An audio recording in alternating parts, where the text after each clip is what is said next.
Pangatlong araw na nga natin guys dito sa may Masbate at pangatlong araw na rin sila nagkakalikot ng motor nila. Ay, sabi ko na eh. Good morning, Earth.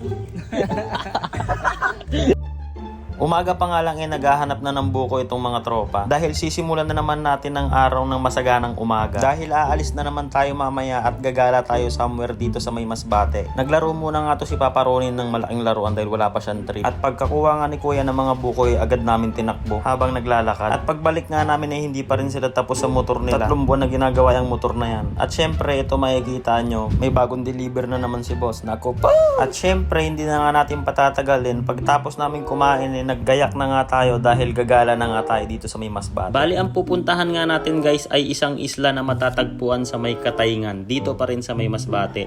At kailangan pa nga natin bumiyahe ng halos 1 oras dahil nga malayo-layo pa to. Pero dahil maganda nga ang daan dito sa may Masbate, parang halos nag-joyride lang kami at namalengke. At napakaganda pa ng mga nadaanan naming tanawin guys. At pagkarating nga namin dito guys ganito na bumungad sa amin, napakagandang dagat. Ito ang tinatawag na Masbate Lagoon na matatagpuan dito sa Barangay Matayum, Katayngan, Masbate. Napakalinis nga rin ng dagat dito guys at wala kang makikitang kahit anong kalat. At dito muna nga kami pinasakay sa may mini boat para umikot lang dito sa may lagoon at pagmasdan nitong mga bangus. Nakakatuwa nga dito dahil susundan nila pati yung bangka nyo kung saan man pumunta. At pagtapos nga natin dyan, nag-arkila na ulit ng bangka si boss para pumunta tayo sa isang isla dito sa may Katayngan. Mabilis nga lang yung biyahe natin na hindi na tumagal.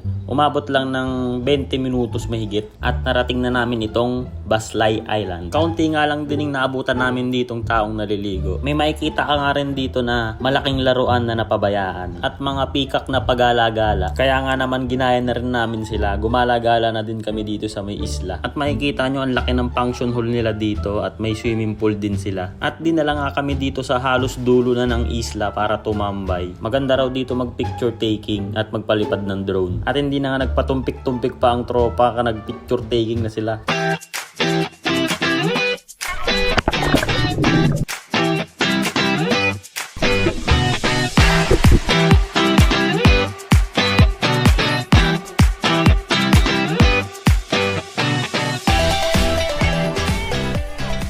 Bago nga kami bumalik sa may bangka, nagpasikat na tong peacock. Makikita nyo napakaganda. At nang makabalik na nga kami, naghintay muna kami ng in-order sa amin ni boss dahil kakain muna daw kami. Kaya habang nag-aantay kami, nag-concert muna yung dalawa.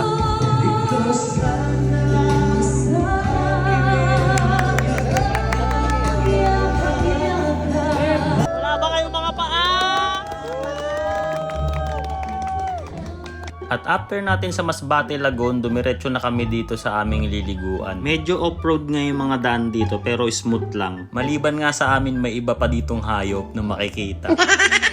Ayan, kung makikita nyo, ganyan lang yung mga daan dito. Kaya kaya naman kahit motor. At pagkarating nga natin dito sa mismong liliguan namin, napansin namin na parang wala namang tao sa loob at wala namang mga naliligo. At napag-alaman namin na nasarado pala rito tuwing Lunes. Sakto pa talaga sa pagkarating natin. At kahit nga siguro bukas pa sila ay hindi rin talaga kami makakaligo dahil nga walang tubig yung swimming pool.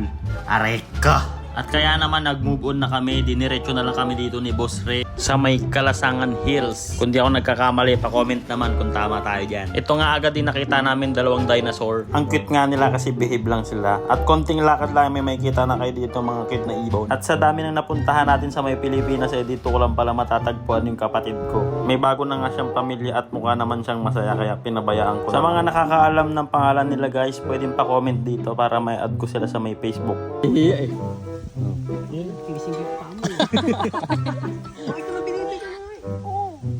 May nakita nga rin kami ditong natutulog na dragon. Mukha siyang pagod kasi pumarte yata siya kagabi.